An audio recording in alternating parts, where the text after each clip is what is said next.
नमस्कार दोस्तों, आज आपको इस वीडियो में राजस्थान बोर्ड कक्षा 12वीं हिंदी साहित्य के वेरी मोस्ट इम्पोर्टेंट प्रश्न बताऊंगा।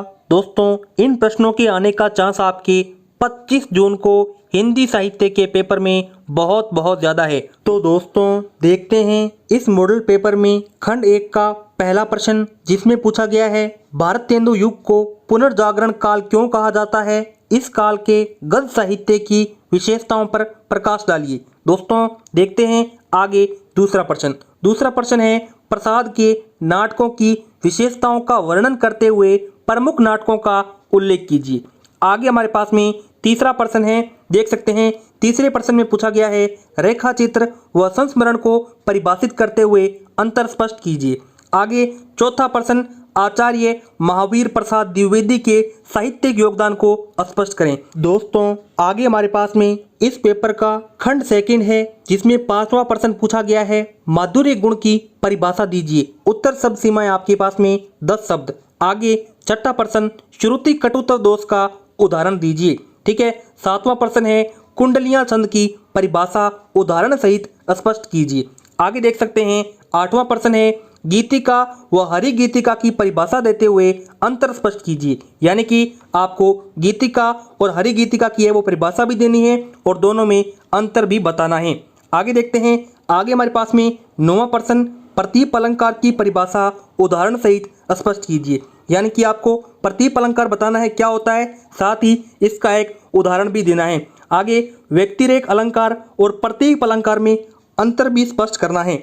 आगे देख सकते हैं, आगे हमारे पास में 10वां प्रश्न, अनुयुक्ति अलंकार को उदाहरण सहित स्पष्ट कीजिए। यानी कि आपको अनुयुक्ति अलंकार की परिभाषा भी देनी है और उदाहरण भी देना है। दोस्तों अब आगे देखते हैं इस पेपर में खंड 3 का 11वां प्रश्न, जिसमें पूछा गया है निम्नांकित गद्यांशों में से किसी एक की सप्रसंग व्याख्या अधिकतम 60 शब्दों में कीजिए। दोस्तों आपको क्या करना है, जैसे ही आप गद्यांश का उत्तर दोगे तो सबसे पहला पॉइंट लिखोगे आप प्रसंग। क्या लिखोगे दोस्तों? प्रसंग के अंदर बताओगे कि ये जो गद्यांश है वो किस लेखक ने लिखा है और कौन से पाठ से ये गद्यांश लिया गया है। दूसरा पॉइंट आप क्या लिखोगे? दूसरे पॉइंट में आप लिखोगे व्याख्या। ठीक है, यानी कि इस गद्यांश का अर्थ क्या है। ठीक है। तीसरा पॉइंट आप क्या लिखोगे?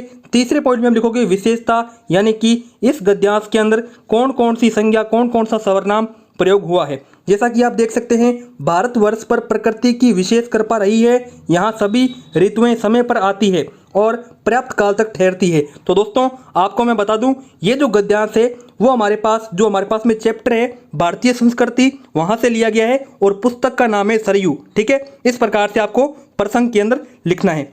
देख सकते हैं आगे हमारे पास में दूसरा गद्यांश है इसी के अथवा में जीवन के सभी क्षेत्रों में भारत के मनीषियों के अद्भुत आविष्कार किए थे।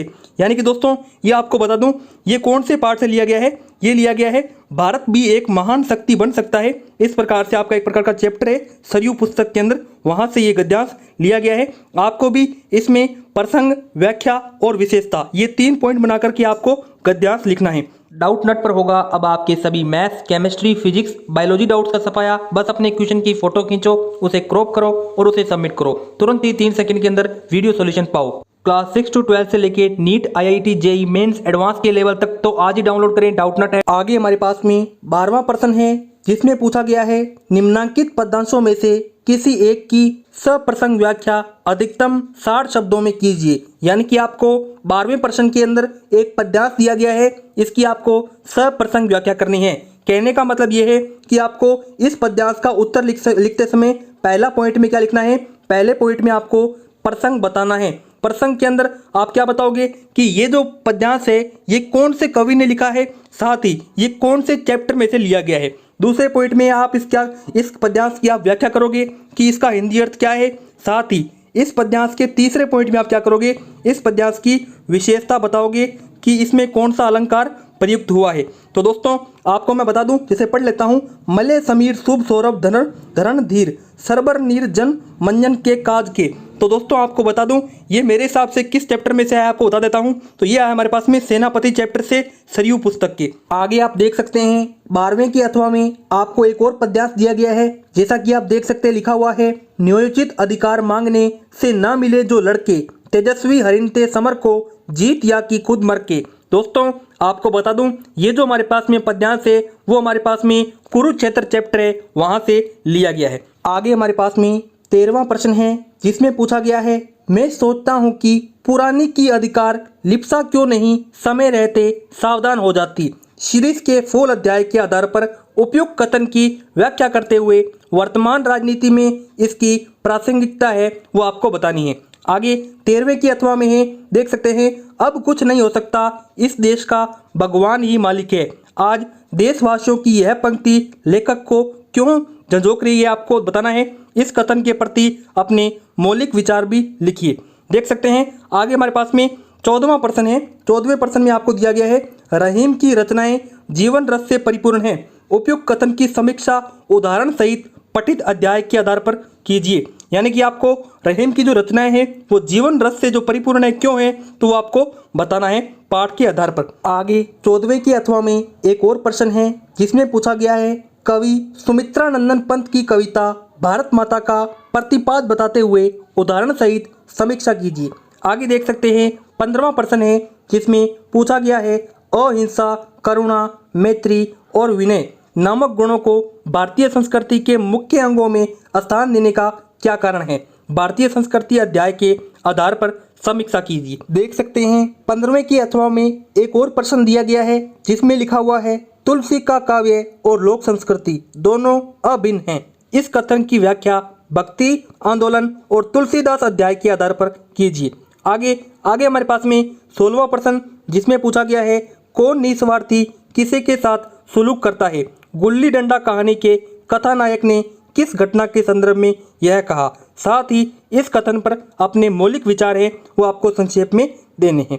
आगे हमारे पास में 17वां प्रश्न, जिसमें पूछा गया है, मंदोदरी का चरित्र चित्रण है वो आपको बताना है। आगे पेपर में 18वां प्रश्न है, जिसमें पूछा गया है, यह ऐसा संसार है जैसा सेवल फूल, दिन 10 के त्योहार को झूठे रंग न भूली। कबीरदास जी के इस दोहे का काव्य सौंदर्य लिखना है।